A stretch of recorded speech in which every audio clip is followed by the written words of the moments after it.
My name's Nick Lamidey firstly. I'm one of the directors of Oxford Computer Group. And I was kind of asked to spend, I guess, about 10, 15 minutes just kind of chatting with you guys around how we as an organisation have actually implemented an enterprise mobility strategy for our organisation. As an aside, we help clients do this as well, so it's always good that we can kind of do it for ourselves and kind of get that real world experience as well. So I thought the best place to kind of start would be to kind of talk about, I guess, the problems that we were trying to solve and the objectives that we had for our program.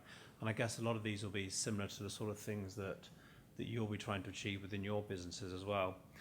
The first thing was that as a consulting and managed service organization, we kind of naturally have a large number of, a large kind of distributed mobile workforce. So our people don't really have a desk as such because they could be working from our offices, they could be working on a client site and sometimes many client sites, or they could be working at home. So there's no kind of fixed desk that they would kind of call their place of work. They could be working from lots of different places. The other challenge with that, of course, is they could be using multiple devices depending on the job that they're doing at that point in time. So we obviously provide them with a kind of a corporate device, but they'll also potentially be using their own devices. They'll also be using devices at our client's site as well. So there's a mix of sort of different types of devices they're going to need to access to perform their role.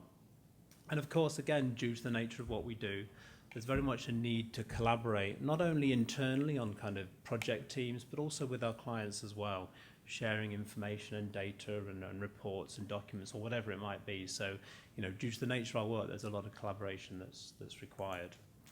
And of course, we wanted to make it simple. We wanted to make it very easy for people to access and use, but also giving people that kind of consistent user interface, irrespective of how they were accessing that information.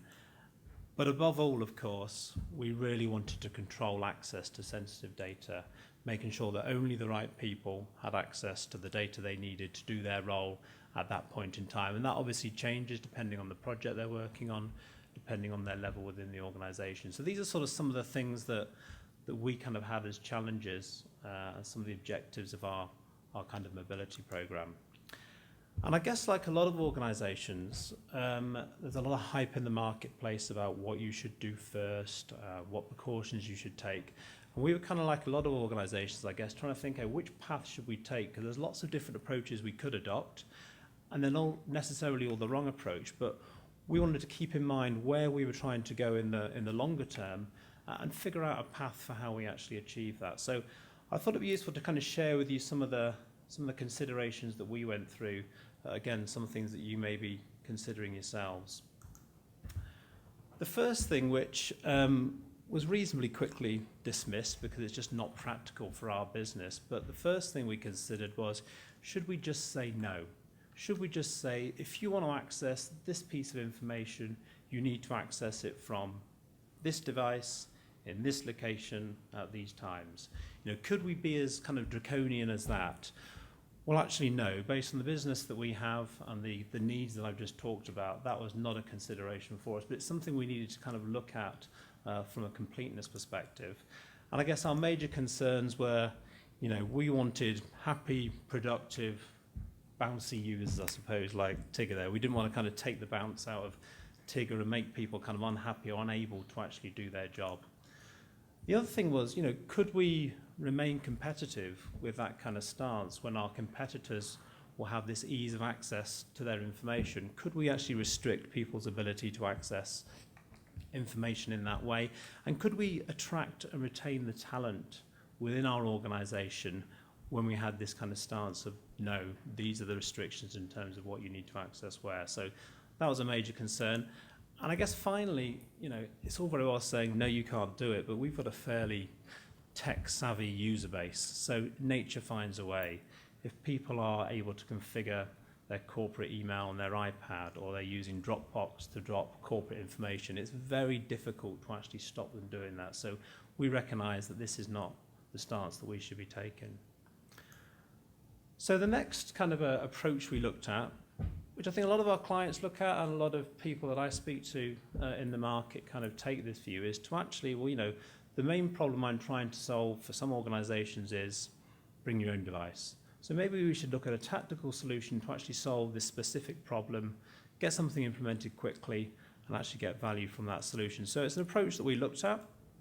And I think, as I say, a lot of people start with looking at a mobile device management solution, tend to focus on the areas around, okay, well, we should be managing the device and making sure that's all protected, trying to figure out a way of separating business and personal content, because if you do want to wipe content, users don't want you wiping all their photos and personal files. But I think what we soon realized that this was a very isolated view of the problem. Give you a couple of examples of that. Wiping data, it's all very well wiping that data if you know that device has been compromised, but what if you don't know? What if there's a lead time between being able to be informed that that device is compromised and the data itself being available? So we felt this was a good approach for some, but for us it was really an isolated view of the problem. So building on some of those concerns, one of the major concerns we had was that if we have a variety of tactical solutions here, we're potentially going to have functionality gaps as we try and kind of cobble these solutions together. Moreover, we may have an overlap of functionality, which from a cost perspective is not ideal either. So we wanted something that was kind of a bit more integrated than that. We also didn't want to spend a lot of money on integration and increasing our support and maintenance burden as well, trying to, as I say, cobble together lots of different solutions. We wanted some kind of integrated suite.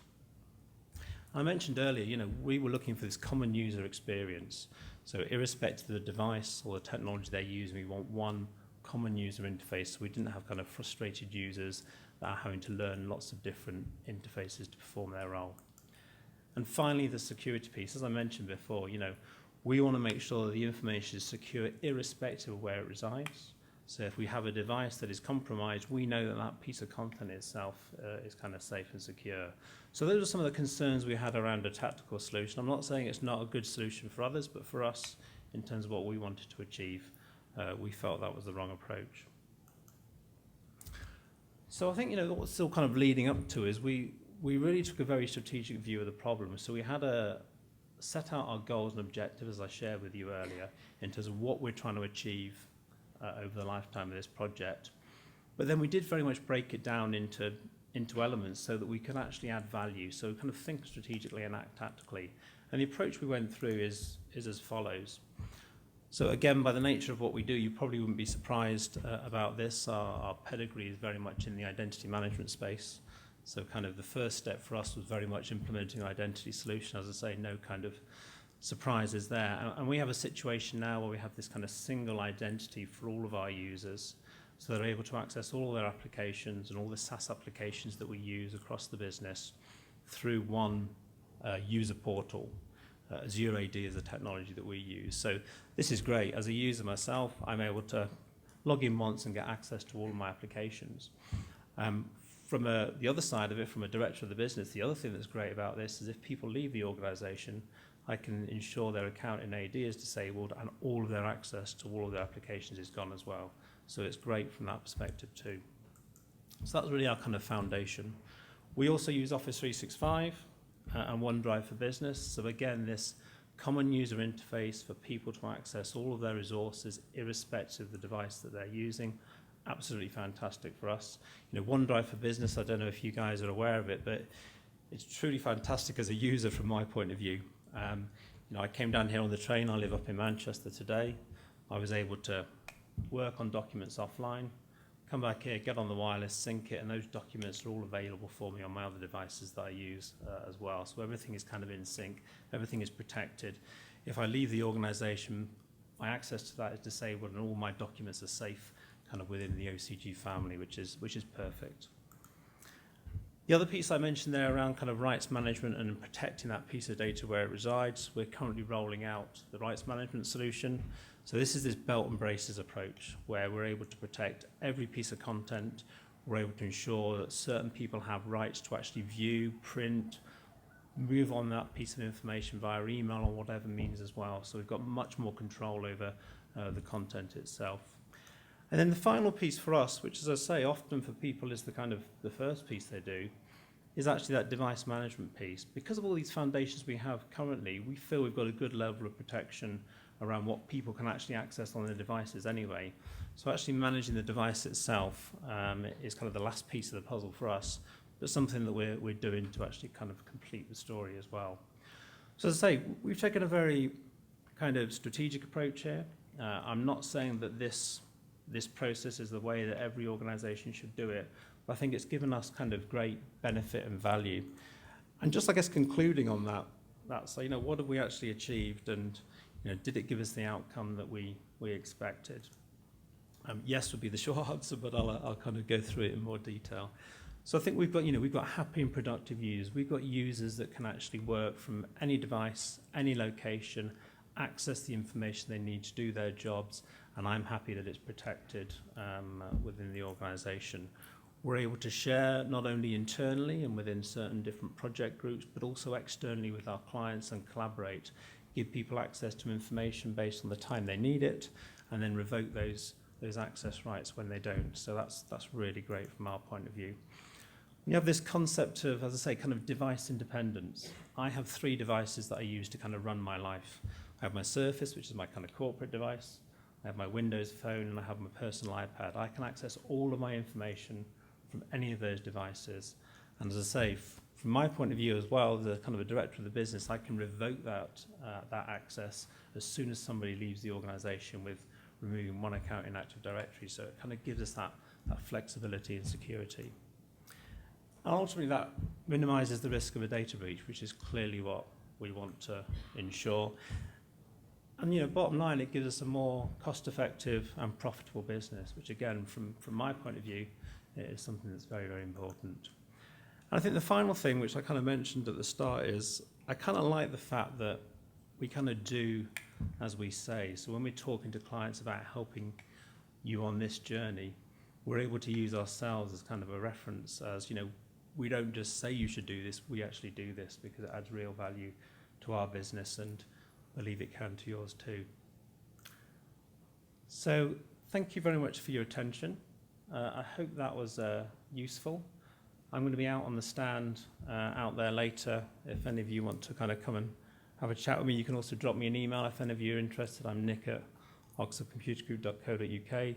So I hope that's been useful, and thank you very much for your time. We have some time for any questions, if anyone... Not too technical, though. Has any questions? Just a very quick one. One of the challenges we get when we think about OneDrive, Dropbox, or these things is, it's secure from the mobile devices. We revoke access and remove all the documents. The challenge I keep getting back is, but on desktop PCs or Macs or whatever, it's very easy just to put on things, put a copy on my home PC, and at home I've got a job that just copies them off every day. So it's still leaking data. Do you have that concern? Do you have any controls around that? So do we have that concern? Yes. Do we have controls? I think when we're looking at the piece of content itself with rights management, as I say, that's that kind of belt and braces approach. The way we use it is that as users, that OneDrive for Business is effectively my documents. So we save everything there. It's a mixture of policy enforcement and also technology as well. So our policy is that's where you store everything. It's accessible everywhere. We can then stop access to that when somebody leaves or something is compromised. But absolutely, some of the concerns you talk about there, combining that with protection around the piece of content as well, gives us that belt and braces approach. So that's really, really important. Okay.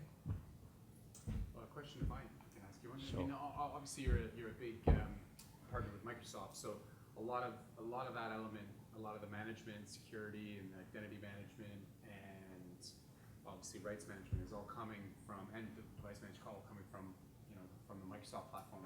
Mm-hmm. In terms of their solution. So I'm just curious, within that, is there, what drove the, apart from the fact that you're obviously a big partner to them, but is there anything specific in those solutions that you really prioritized, and that was kind of key in terms of rolling that out internally?